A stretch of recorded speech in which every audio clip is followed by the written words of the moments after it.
জয় গুরু। নমস্কার সবাইকে। আশা করছি গুরুর কৃপায় সবাই ভালো আছেন, সবাই ভালো থাকেন, সেটাই কাম্য। গুরু যেন সবাইকে ভালো রাখে, সেই আশাই ব্যক্ত করি।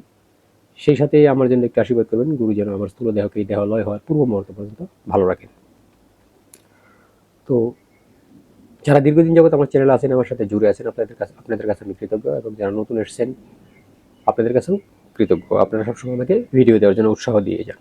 তো আজকের যে বিষয়, সেই বিষয় নিয়ে আমি কথা বলছি। এটা হলো কমেন্টস ভিত্তিক ভিডিও এখন হচ্ছে, প্রপার্টি রিলেটেড। অনেকের যে প্রপার্টি আছে, ফ্ল্যাট আছে বা ল্যান্ড আছে, জমি, তো সেই সমস্ত বিষয়ে আমি কথা বলবো। যাদের এই জমি বা ফ্ল্যাট দীর্ঘদিন যাবৎ চেষ্টা করার পরবর্তীতেও আপনি বিক্রি করতে চাচ্ছেন কোনো একটা প্রয়োজনে, কারণ মানুষের প্রপার্টি থাকে সেগুলোকে নিজের প্রয়োজনে ব্যবহার করার জন্যই। আপনি বিক্রি করতে চাচ্ছেন, বাট সেটা বিক্রি হচ্ছে না। তো সেই ক্ষেত্রে কি করণীয়, এই যে বিষয়ে যিনি জানতে চেয়েছেন, আমি চেষ্টা করব অথেন্টিক বিষয়টাই বলার জন্য। তো আমি এই বিষয়ে বলবো যে আপনি আপনার কুণ্ডলিনী, মানে আপনার কুষ্টিটাকে একটু কোনো একটা জ্যোতিষকে দিয়ে দেখান, যেখানে আপনার প্রপার্টির যোগ, মানে এই সম্পদের যোগটা কীরকম, সেটা যদি আপনি দেখতে পারেন ভালো, না দেখতে পারলে সমস্যা নেই। আমি যে বিষয়ে বলবো সেটা করলেই গুরুর কৃপায় আপনি আপনার যে প্রবলেম আছে সেটা সলভ হয়ে যাবে।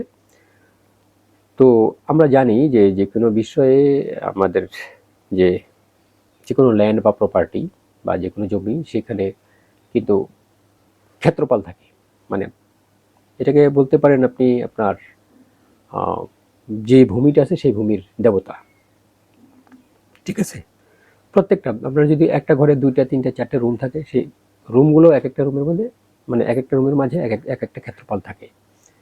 তো এই যে ক্ষেত্রফল, তো এই ক্ষেত্রফল আপনার এই প্রপার্টি আপনার দেখাশোনা করে, আপনার ক্ষেত্রফল যদি আপনার উপর অসন্তুষ্ট থাকে, সেই যদি আপনার উপর মানে কুপিত থাকে, তাহলে আপনার প্রপার্টি রিলেটেড প্রবলেম আসতেই থাকবে। আপনি চেষ্টা করলেও সেক্ষেত্রে প্রপার্টিকে আপনি মানে ঠিকমতো সেল করতে পারবেন না। তো সেই ক্ষেত্রে আপনার ক্ষেত্রফলকে খুশি করতে হবে, ক্ষেত্রফলকে আপনি খুশি করতেই হবে। আমরা জানি, আমরা দীপাবলির দিন কিন্তু আমরা ওই যে বাতি লাগাই, সেটা কিন্তু ক্ষেত্রফলের উদ্দেশ্যে অনেকে বাতি লাগাই। তো অনেক সময় যে লাগাই না, মানে দীপাবলি আসলে কিন্তু ক্ষেত্রফলের উদ্দেশ্যে বাতি লাগানো খুবই খুবই একটা প্রয়োজনীয় বিষয়। তো যাই হোক, আমি আরেকটা বিষয়ের কথা বলছি যে আমি সরোদয় বিজ্ঞান চক্র সাধনা, সরোদয় বিজ্ঞান মানে দম সাধনা, চক্র সাধনা এবং তন্ত্র এবং যন্ত্রের উপরে লাইভ ক্লাস করাচ্ছি। যারা এই সরোদয় বিজ্ঞান, চক্র সাধনা, ডাইমেনশন, যন্ত্র এবং তন্ত্র শিখতে চান, ডেসক্রিপশনে আমার নাম্বার দেওয়া আছে, সেখান থেকে উঠিয়ে আমার সাথে যোগাযোগ করে নেবেন। আমি ডিপ টু ডিপ লেভেলে যন্ত্রতন্ত্র এবং দম সাধনা নিয়ে আলোচনা করি, চক্র সাধনা নিয়েও ডিপ টু ডিপ লেভেলে আলোচনা করি। যেগুলো ভিডিও আমি একটা ভিডিও আমি এই পর্যন্ত যা ক্লাস করেছি সেটা ইউটিউবে আপলোড দেইনি এবং দেবও না, সেগুলো অনেক ডিপ বিষয়। তো সেই ক্ষেত্রে আপনি ক্ষেত্রপালকে খুশি করাবেন। তাহলে কি করতে হবে, ক্ষেত্রপালে আমি মূল টপিকে চলে এলাম। তো ক্ষেত্রপালের পূজা আপনাকে করতে হবে। আপনি ছোটো মোটো পরিসরে ছোটোভাবে ক্ষেত্রপালের পূজাটা আপনি করে নিতে পারেন। এই হলো আপনার প্রথম করণীয়। আপনি ক্ষেত্রপালের পূজাটা করে নেবেন। দ্বিতীয় করণীয়টা কি? দ্বিতীয় করণীয়, আপনি শুক্লপক্ষ, আপনারা জানেন যে দুটো পক্ষ আছে, শুক্লপক্ষ এবং কৃষ্ণপক্ষ। তো শুক্লপক্ষ বেছে নেবেন, এবং শুক্লপক্ষের মঙ্গলবার, কি বললাম, শুক্লপক্ষ বেছে নেবেন, শুক্লপক্ষের মঙ্গলবার এই দিনটা আপনি ধার্য করে নেবেন। একদম সহি শুদ্ধভাবে স্নান আদি সেরে, ভালো কাপড় চোপড় পরে নিজেকে প্রয়োজনে আসমন টাসমন করে নেবেন। করার পরবর্তী একটা পাথর নেবেন, ছোট্ট একটা পাথর নেবেন। একটা পাথর নিয়ে সেটা মধু আছে না, মধু, হানি, তো ওই মধুতে আপনি ডুবিয়ে রাখবেন। মধুতে আপনি ডুবিয়ে রাখবেন। কীভাবে ডুবিয়ে রাখবেন? একটি কাপড়ে বেঁধে, একটি কাপড় দিয়ে বাঁধবেন। বাঁধার পরবর্তীতে মানে কাপড় দিয়ে বেঁধে, সেটাকে কাপড় দিয়ে মানে একদম পেঁচিয়ে বাঁধবেন, বেঁধে সেটাকে আপনি মধুতে ডুবিয়ে রাখবেন। তারপর লাগবে আরেকটা জিনিস আপনার লাগবে, সেটা হলো একটা মাটির পাত্র লাগবে। একটা মাটির পাত্র লাগবে, ছোট যে কোনো একটা মাটির পাত্র নেবেন। একটা মাটির পাত্র নেবেন, সেই মাটির পাত্রে আপনি সেটা রাখবেন।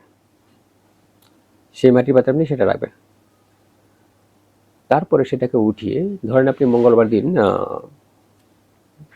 স্নানাদি সেরে সকালবেলা আপনি এটা ডুবিয়ে রাখলেন। আপনি সূর্য উদয়ের বা সূর্য অস্তের পূর্বেই, ঘণ্টাখানেক পূর্বে সেটাকে উঠালেন। উঠিয়ে মাটির পাত্রে রাখবেন, যেভাবে বলেছি, কাপড়ে বেঁধে সেটা মধুতে ডুবিয়ে রাখবেন, মাটির পাত্রে রাখবেন। উঠিয়ে মাটির পাত্রে রাখার পরবর্তীতে সেটাকে মাটির পাত্র সহিত দূরে নিয়ে যাবেন, অনেকটা দূরে নিয়ে যাবেন, বাড়ি থেকে অনেকটা দূরে নিয়ে যাবেন। ঠিক আছে, দূরে নিয়ে গিয়ে সেটা আপনি খুঁড়ে মাটিতে পুঁতে ফেলুন। বুঝতে পারছেন? খুঁড়ে আপনি মাটিতে পুঁতে ফেলুন। এই কাজটা যদি আপনি করেন, এই কাজটা করলে আপনার জমির যে বিষয়টা, জমি প্রপার্টি যে সেল হচ্ছে না, সেটা কিন্তু আপনার অনেক অনেক অংশে কেটে যাবে, অনেক অনেক অংশে কেটে যাবে। এই হলো একটা বিষয়। দ্বিতীয় বিষয়, আপনার যে রাশি আছে বা আপনার যে গ্রহ আছে, আপনার রাশি এবং গ্রহ চক্র অনুসারে আপনি একটা পুজো করতে পারেন, আপনার রাশি এবং গ্রহ চক্র অনুসারে। ঠিক আছে, রাশি চক্র যে গ্রহ নক্ষত্র আছে তার অনুসারে, সেটা আপনাকে বললাম, কুণ্ডলী দেখালে সেটা আপনি বুঝতে পারবেন, সেই অনুসারে আপনি একটা পুজো করাতে পারেন। ঠিক আছে, তাহলে আপনার আরো আরো আপনি লাভবান হবে। এটি গেল বিষয়। এখন ইম্পর্টেন্ট বিষয়, আমরা এই কাজটা কিন্তু করি না, ছোট ছোট কাজের বড় বড় ধামাকা, সেই ছোট ছোট কাজের বড় বড় ধামাকার কাজগুলো কিন্তু আমরা করি না। এটা কিন্তু আমাদের একটা বিশাল সমস্যা, আমরা মানি না। বাড়িতে কুকুর আসলে তাড়িয়ে দিই, এটা কিন্তু বিশাল একটা খারাপ জিনিস। এতেও কিন্তু আপনার ল্যান্ডের উপরে প্রভাব পড়ে, আপনার রাহুর উপরে প্রভাব পড়ে। এই জিনিসটা কিন্তু করা যাবে না, এই জিনিসটা কখনোই করবেন না। ঠিক আছে, কুকুর আসলে মেরে দেবেন, এটা কখনোই করবেন না। আপনি গরু এবং কুকুরকে খাবার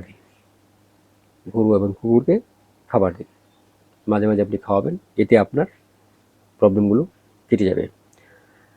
আর একটা সবচেয়ে ইম্পর্টেন্ট বিষয় যেটা বলতে ভুলে গিয়েছিলাম, সেটা হলো যে জমিটা বিক্রি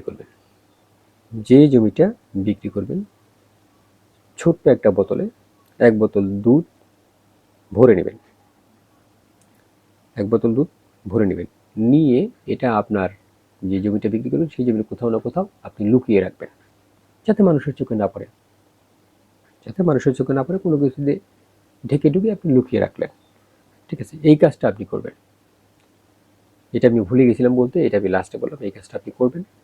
তো এই কাজটা যদি করেন, প্রথমে যে ক্রিয়াটা বললাম, ক্ষেত্রফল নিয়ে বললাম, তারপরে যে শুক্লপক্ষের বিষয়টা বললাম, এবং এই যে বোতলে ভরে দুধ, এটা আপনি করলে নিশ্চিত রূপে আপনার জমির যে বিষয়, আপনার প্রপার্টি রিলেটেড যে প্রবলেমগুলো, সেগুলো সলভ হয়ে যাবে।